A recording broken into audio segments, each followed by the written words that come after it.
आइए भक्तों, आज सुनते हैं मार्गशीर्ष अमावस्या के दिन अमावस्या और पूर्णिमा, दो बहनों की कहानी। यह कहानी आप लोग जरूर सुने। सुनने मात्र से होती है समस्त इच्छाओं की पूरी। तो एक बार बोलिए प्रेम से शिव जी की जय, माता पार्वती की जय, गौरी पुत्र गणेश भगवान की जय। अमावस्या और पूर्णिमा, दो बहनों की कहानी। एक राज्य में एक राजा और एक रानी रहते थे, जिनकी 4 संतानें थी, 2 लड़के और 2 लड़की। एक लड़की का नाम पूर्णिमा था तथा दूसरी लड़की का नाम अमावस्या था। पूर्णिमा घर के कामों में निपुण थी और घर का पूरा काम करती थी और भगवान की पूजा अर्चना भी किया करती थी। इसके अतिरिक्त वह गौ माता की सेवा भी किया करती थी। और दूसरी बहन अमावस्या न ही घर का कोई काम करती थी और न ही भगवान की पूजा अर्चना करती थी और न ही गौ माता की सेवा करती थी। पूर्णिमा सर्वगुण संपन्न थी। फिर भी राजा और रानी अपने दोनों बेटे तथा पुत्री अमावस्या को ही प्यार किया करते थे और वह पूर्णिमा से प्यार नहीं करते थे, उसके साथ भेदभाव करते थे। राजा के चारों पुत्र और पुत्री धीरे धीरे बड़े हो रहे थे। जब वे बड़े हो गए, राजा ने अपने दोनों पुत्रों का विवाह योग्य कन्याओं के साथ करा दिया। इसके बाद रानी ने राजा से कहा कि अब दोनों पुत्री का विवाह के योग्य हो गई है और इन दोनों का विवाह भी करा दो, लेकिन पुत्री अमावस्या का विवाह किसी बड़े खानदान में कराना और पूर्णिमा का विवाह किसी गरीब परिवार में कराना, क्योंकि पूर्णिमा को केवल भगवान की पूजा पाठ करना ही पसंद है और गाय की सेवा करना पसंद है। अब रानी ने राजा को दोनों पुत्रियों का रिश्ता तय करने के लिए भेज दिया। राजा ने अपने पड़ोसी राज्य में जाकर वहां के राजा के पुत्र से अमावस्या की रिश्ता तय कर दिया और वहीं पास के गांव में जाकर एक गरीब परिवार के लड़के से पुत्री पूर्णिमा का रिश्ता भी तय कर दी। यह सारी बात जानकर राजा ने अपनी रानी से बताया तो रानी यह सोचने लगे कि अब देखते हैं कि भगवान किसकी मदद कैसे करते हैं। यह बहुत ही पूजा पाठ करती है और भगवान में मगन रहती है। पूर्णिमा की भाई और उसकी भाभी पूर्णिमा से बहुत प्यार करते हैं, क्योंकि पूर्णिमा उनके घर के कामों में उनका साथ देती है और कामों में उनका हाथ बताती है। और यही उनकी दूसरी बहन अमावस्या उन पर अपना रोक जमाती है और घर का कोई काम नहीं करती है। कुछ समय बीत जाने के बाद दोनों पुत्रियों का विवाह हो जाता है। राजा और रानी की विवाह के बाद अपनी दोनों पुत्रियों को विदाई देते हैं। विदाई देते समय राजा और रानी पुत्री अमावस्या को बहुत सारा धन दौलत देकर विदा करते हैं और पूर्णिमा को भी कुछ भी नहीं देते हैं, खाली हाथ अपने घर से विदा करते हैं। इसके बाद दोनों बहनें अपने ससुराल को चली जाती है। कुछ दिन बीत जाते हैं और एक दिन अमावस्या अपने घर पर शिव जी की कथा रखती है, जिसमें वह सभी गांव वाले को निमंत्रण देती है और अपनी बहन पूर्णिमा को नहीं बुलाती। जब गांव की सभी औरतें अमावस्या के यहाँ जाती तो यहाँ सब दृश्य पूर्णिमा अपने घर के दरवाजे पर बाहर बैठकर देख रही होती है। तब वहाँ से गुजर रही औरतें पूर्णिमा से कहते हैं कि तुम्हारी बहन ने यहाँ शिव जी की कथा रखी है, क्या तुम नहीं चलोगी? पूर्णिमा ने कहा, मुझे निमंत्रण नहीं आया है, मैं नहीं जा सकती। सभी गांव की औरतें ने पूर्णिमा से कहा कि बुलाया नहीं तो क्या हुआ, भगवान शिव की कथा है, हमारे साथ चलो। गांव की सभी औरतें की बात मानकर पूर्णिमा भी उनके साथ भगवान शिव की कथा में अमावस्या के घर चली जाती है। जब अमावस्या की नजर पूर्णिमा पर पड़ती है तो वहाँ कहती है कि तुम यहाँ कैसे चली आई, मैंने तो तुम्हें बुलाया नहीं था। खैर कोई बात नहीं, अब तुम आ गई हो तो चुपचाप बैठी रहना। और यह कहते हुए अमावस्या में पूर्णिमा की गरीबी का मजाक उड़ाया। पूर्णिमा की आंखों में आंसू आ गए और रोते रोते मन ही मन में पूर्णिमा भगवान शिव से विनती करती है, हे भगवान, क्या पूजा पाठ करना गलत है? गौ माता की सेवा करना गलत है? आखिर मेरी गलती क्या है? आप मुझ पर अपनी कृपा दृष्टि कब बनाएंगे? पूर्णिमा बार बार भगवान शिव से यही कहती रहती है। इतने में शिव कथा पूरी हो जाती है और अमावस्या भगवान का प्रसाद बांटने लगती है। वह सभी लोगों को प्रसाद देती है, लेकिन पूर्णिमा को वहाँ प्रसाद नहीं देती। पूर्णिमा बिना प्रसाद के ही अपने घर लौट जाती है। रास्ते में वह यहाँ सोचते हुए चलती है कि यदि बच्चे उससे कथा और प्रसाद मांगेंगे तो उन्हें क्या जवाब देंगी। उसने सोचा कि वह अपने मायके अपने भाई और भौजाई के यहाँ जाएगी और वहाँ जाते हुए वहाँ बच्चे के लिए कुछ लेकर जाएगी। ऐसा सोचते हुए वहाँ अपने घर वापस लौट आई। घर वापस लौटकर आने के बाद वह अपने पति और बच्चे से कहती है कि वह अपने मायके जा रही है। पति ने कहा ठीक है, और कुछ समय के बाद पूर्णिमा अपने मायके के लिए रवाना हो गई। चलते चलते रास्ते में एक चबूतरा आया जिस पर तुलसी का पौधा लगा था। उस चौधरी पर एक बूढ़ी अम्मा बैठी हुई थी। वह कोई और नहीं, साक्षात तुलसी माँ थी। उस बूढ़ी माता ने पूर्णिमा से कहा, बेटिया तुम कौन हो और कहाँ जा रही हो? पूर्णिमा अपना परिचय देती है। परिचय देने के बाद बूढ़ी औरतें ने पूर्णिमा से कहा कि यहाँ तुलसी का पौधा सूख रहा है, इसमें थोड़ा सा पानी डाल दो और इस चबूतरे की साफ सफाई कर दो, जिससे तुम्हें थोड़ी ठंडक मिलेगी। पूर्णिमा ने कहा कि ठीक है माँ, मैं तुलसी में पानी डाल देती हूँ और यहाँ की साफ सफाई भी कर देती हूँ। पूर्णिमा के साफ सफाई करने के बाद बूढ़ी अम्मा को भी नहला दिया। बूढ़ी अम्मा के भी सेवा की, उनके पैर दबाए और बूढ़ी अम्मा से कहा कि माँ जी और बताइए, मैं आपकी क्या सेवा करूँ? और कोई काम है तो बता दीजिए, मैं कर दूंगी। बूढ़ी अम्मा ने कहा कुछ नहीं, अब तू जाओ और वापस आते समय मुझसे मिलते हुए जाना।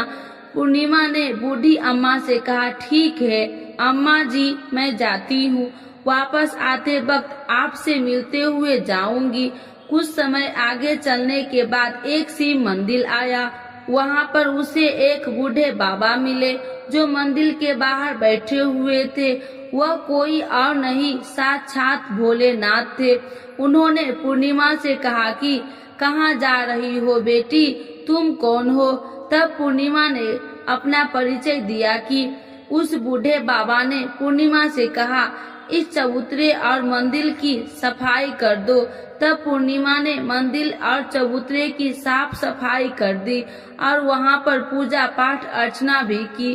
और साफ सफाई पूजा अर्चना करने के बाद उन्होंने बूढ़े बाबा को भी नहला दिया और उसने कहा कि बाबा और कोई काम है तो बताइए। तब बूढ़े बाबा ने कहा नहीं बेटी, अब तुम भी जाओ और वापस आते वक्त मुझसे मिलते हुए जाना। पूर्णिमा ने कहा ठीक है बाबा, मैं जाती हूँ, वापस आते हुए आपसे मिलते हुए जाऊंगी। आगे चलते चलते कुछ दूर चलने के बाद पूर्णिमा को एक काली जी का मंदिर दिखाई दी। वहाँ भी एक बूढ़ी अम्मा चबूतरे पर बैठी हुई थी। उस बूढ़ी औरतें ने भी पूर्णिमा से कहा कि बेटी तुम कौन हो, कहाँ जा रही हो? और तब पूर्णिमा ने बूढ़ी औरतों को भी अपना परिचय दिया। बूढ़ी औरतों ने पूर्णिमा से कहा कि यहाँ पर सभी पूजा पाठ करने के लिए आते हैं, लेकिन मंदिर की साफ सफाई करने के लिए कोई नहीं आता, इसलिए तुम मंदिर की ओर चबूतरे की साफ सफाई कर दो। पूर्णिमा ने कहा, ठीक है माताजी। और पूर्णिमा मंदिर और चबूतरे की साफ सफाई कर दी और पूजा पाठ भी करती है और माताजी का श्रृंगार कर देती है और उसी बूढ़ी अम्मा को भी नहला देती है और बूढ़ी अम्मा के पैर दबाती है और कहती है कि सभी काम हो गया। माँ जी, और कोई काम है तो बताइए। बूढ़ी अम्मा कहती है कि नहीं बेटी, अब तुम जाओ, लेकिन वापस आते वक्त मुझसे मिलते हुए जाना। पूर्णिमा कहती है ठीक है और वह आगे चली जाती है। आगे चलते चलते एक नदी आती है। वहाँ पर भी एक बूढ़ी अम्मा बैठी रहती है। वहाँ वह कहती है कि बेटी तुम कौन हो और कहाँ से आई हो। उसे भी पूर्णिमा अपना परिचय दिया।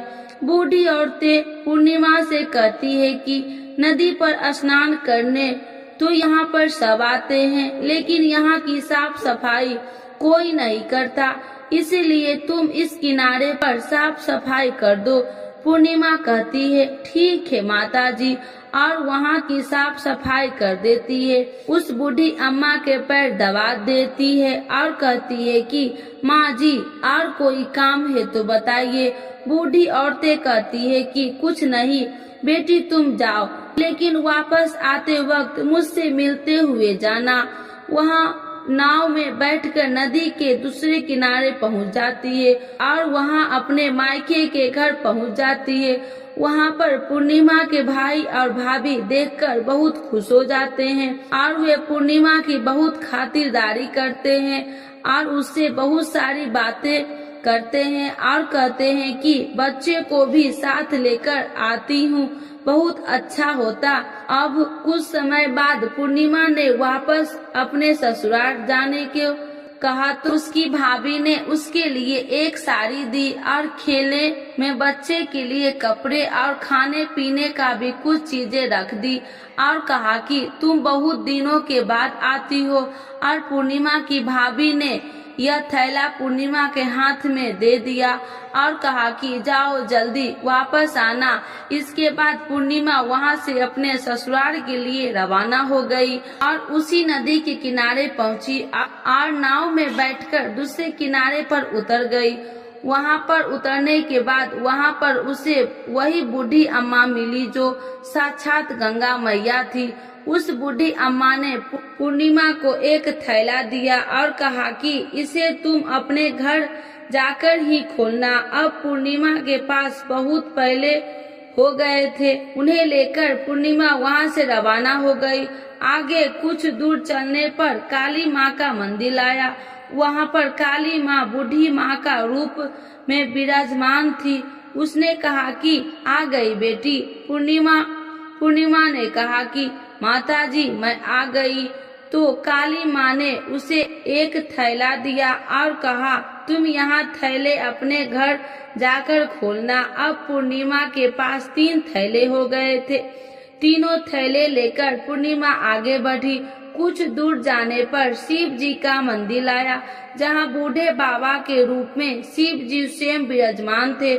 बूढ़े बाबा ने कहा पूर्णिमा तुम वापस आ गई। पूर्णिमा ने कहा हाँ बाबा, मैं वापस आ गई हूँ। बूढ़े बाबा ने भी पूर्णिमा को एक थैला दिया और कहा कि यह थैला तुम घर जाकर ही खोलना। पूर्णिमा ने कहा ठीक है बाबा। अब पूर्णिमा के पास 4 थैले हो गए थे। अब पूर्णिमा 4 थैले को लेकर अब कैसे ले जाती। उसने एक पुरानी साड़ी निकाली और उन सभी थैलों को एक गड्ढा बना लिया और सर पर रखकर वहां से रवाना हो गई। कुछ दूर जाने के बाद उसे तुलसी माँ बूढ़ी औरतें के रूप में मिलती है और कहती है पूर्णिमा तुम आ गई। पूर्णिमा कहती है हाँ माताजी मैं आ गई। वह बूढ़ी औरतें भी उसे एक थैला देती है और कहती है कि यह थैला तू अपने घर जाकर खोलना। पूर्णिमा कहती है कि ठीक है माँ जी। अब पूर्णिमा के पास 5 थैले हो गए। पूर्णिमा वहाँ से रवाना हो गई। वह वापस अपने घर पहुँच गई। पूर्णिमा ने अपने बच्चे को नीचे रखा और सबसे पहले अपने मायके के थैला खोलकर देखने लगी। उसमें बच्चे के लिए अच्छे अच्छे कपड़े और खाने पीने की चीज थी और उसने गहने भी थे। पूर्णिमा ने कपड़े अपने बच्चे को दे दिए और खाने पीने की चीज भी बच्चे को दे दी। बच्चे यह सब पाकर बहुत खुश थे। अब पूर्णिमा ने दूसरा थैला खोला तो उसे गंगा मैया ने दिया था। उसमें ढेर सारे हीरे जवाहरात, सोना चांदी आदि था। इसके बाद अब पूर्णिमा ने तीसरा थैला खोला जो उसे काली माँ ने दिया था। उसमें बहुत सारा सोना श्रृंगार का सामान भरा हुआ था। इसके बाद पूर्णिमा ने चौथे थैला खोला जो उसे भगवान शिव ने दिया था। उसमें बहुत सारा धन संपत्ति भरा हुआ था और बहुत सारी खुशियां भरी हुई थी। इसके बाद वह पूर्णिमा ने पांचवा थैला खोला जो उसे तुलसी माँ ने दिया था। उसमें चावल, दाल और 7 प्रकार के खाने की चीज से भरा हुआ था। अब पूर्णिमा के घर में किसी चीज की कमी नहीं थी। उसका घर धन धान्य से भरा हुआ था और परिपूर्ण था। अब पूर्णिमा और उसका परिवार सुख में जीवन व्यतीत करने लगे। अब पूर्णिमा के मन में विचार आया कि क्यों न शिव जी की कथा कराई जाए और शिव जी की कथा में एक कार्यक्रम रखा। पूर्णिमा ने गांव के सभी लोगों को निमंत्रण दिया और घर घर जाकर सभी लोगों को बुलाया। पूर्णिमा अपनी बहन अमावस्या के घर भी गई और अमावस्या को शिव जी की कथा के उसने अपने घर पर बुलाया। जब अमावस्या पूर्णिमा के घर शिव जी की कथा में आई तो उसने देखा कि पूर्णिमा के घर में किसी भी चीज की कोई कमी नहीं है। इतना सारा धन दौलत देखकर अमावस्या आश्चर्यचकित हो गई। उसने पूर्णिमा से कहा कि तुम्हारे घर में इतना धन और दौलत कहाँ से आई? पूर्णिमा ने कहा, देखो बहन, तुमने शिव जी की कथा में मुझे नहीं बुलाया था, फिर भी मैं चली आई। तुमने मुझे प्रसाद तक नहीं दिया और मेरी गरीबी का मजाक भी उड़ाया। इसके बाद मैं अपने घर आ गई। घर आते हुए मन की मन सोच रही थी कि अपने मायके जाऊंगी और मैं अपने मायके चली गई। जो कुछ घटना उसके बीच हुई वह सभी घटना अपनी बहन अमावस्या को बता देती है। तो अमावस्या कहती है कि तुम भी मुझे प्रसाद मत दो, मैं मुझे डांट लो। लेकिन पूर्णिमा ने कहा कि यह तो भगवान का प्रसाद है, मैं तो सबको दूंगी और तुम्हें भी दूंगी। फिर भी अमावस्या ने प्रसाद नहीं लिया और वह सीधे अपने घर चली गई। घर जाकर अपने बच्चे से कहकर वह अपने मायके जाने के लिए तैयार हो गई और मायके के लिए निकल गई। उसने भी रास्ते में चलते चलते तुलसी माँ मिली जो चबूतरे पर बूढ़ी माँ के रूप में बैठी हुई थी। बूढ़ी माँ ने अमावस्या से कहा कि बेटी तुम कौन हो और कहाँ जा रही हो? अमावस्या ने अपना परिचय दिया। बूढ़ी माँ ने कहा, बेटी यह तुलसी का पौधा है, सूख रहा है, इसमें थोड़ा सा पानी डाल दो और इस चबूतरे की साफ सफाई कर दो। इस पर अमावस्या ने कहा, बूढ़ी तुझे दिखाई नहीं दे रहा है कि मैं इतनी महंगी साड़ी पे। वहाँ से आगे चली गई। आगे जाने पर उसे भगवान शिव मिले जिसे भी उसने ऐसा ही कहा। जिसके बाद आगे जाने पर उसे काली माँ मिली, से भी उसने यही सारी बात कही। आगे जाने पर उसे गंगा माँ मिले जिसे भी उसने यही सब कहा और आगे चली गई। इसके बाद अमावस्या जब नाव में बैठने लगी तो उसे गांव में फूलों की जगह कांटे भर गए जो उसके पैर में चुभ रहे थे। किनार पर उतरकर वहां अपने मायके चली गई। वहां उसे कई भाभी ने तथा भाइयों ने देखा तो मन ही मन कहने लगे कि काम की न काज की, 2.5 मन अनाज की अब आ गई हो तो ठीक है। पूर्णिमा तो हमारे कामों में हाथ बटाती थी, यह कोई काम करेगी तो नहीं। अब उन्होंने खाना बनाया और खा पीकर सभी सो गए। अमावस्या जब सुबह उठी और अपनी भाभीयों से कहा कि मैं अपने ससुराल जा रही हूँ, उन्होंने कहा कि ठीक है जाओ। अमावस्या बोली, पूर्णिमा को तो तुमने एक थैला दिया था और मुझे भी नहीं दोगी क्या? भाई और भाभी ने कहा कि तुम घर जाओ, थैले तुम्हारे घर पहुंच जाएंगे। फिर अमावस्या वहां से निकल गई और नदी के किनारे पर पहुंची। वहां गंगा मैया बूढ़ी औरत का रूप धारण करके बैठी हुई थी। बूढ़ी माँ ने कहा कि आ गई बेटी, तो उसने कहा कि मैं आ गई हूँ। अमावस्या ने कहा, तुमने पूर्णिमा को एक थैला दिया था और मुझे नहीं दोगी क्या? बूढ़ी अम्मा ने, तुम घर जाओ, थैले तुम्हारे घर पहुंच जाएगा। इसके बाद आगे जाने पर उसे काली मैया मिली, जिसने भी अमावस्या से को यही कहा। इसके बाद आगे जाने पर उसे शिव भगवान मिले, जिन्होंने भी अमावस्या से यही कहा।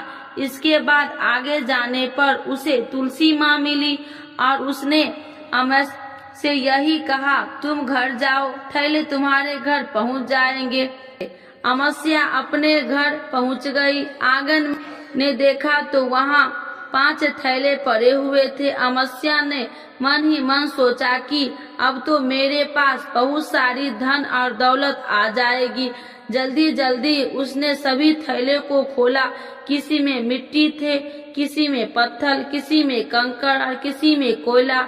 उसे मायके से भी कुछ नहीं मिला, न थैले में कुछ भी नहीं था। अमावस्या दौड़ती हुई पूर्णिमा के घर गई और कहती है कि तुम्हें तो इतना सब कुछ मिला, मुझे तो कुछ नहीं मिला, आखिर क्यों? पूर्णिमा कहती है, जब मैं अपने मायके जाती हूँ तो अपनी भाभीियों के साथ उनके काम काज में हाथ बटाती हूँ, उनके साथ मिलकर काम करती हूँ, लेकिन तुम ऐसा कुछ नहीं करती, उनकी इज्जत भी नहीं करती, इसीलिए तुम्हें भला क्यों देंगे? इसके बाद तुमने गंगा मैया को ठुकरा दिया और काली माँ को भी ठुकरा दिया और भगवान शिव को भी तुमने ठुकरा दिया, इसीलिए उन्होंने तुम्हें भी कुछ नहीं दिया। अमावस्या कहती है कि बहन, तुम मुझे माफ कर दो, मैंने तुम पर हमेशा अत्याचार किया है, मुझे कुछ नहीं मिला तो कोई बात नहीं, मैं भी भगवान की भक्ति करूंगी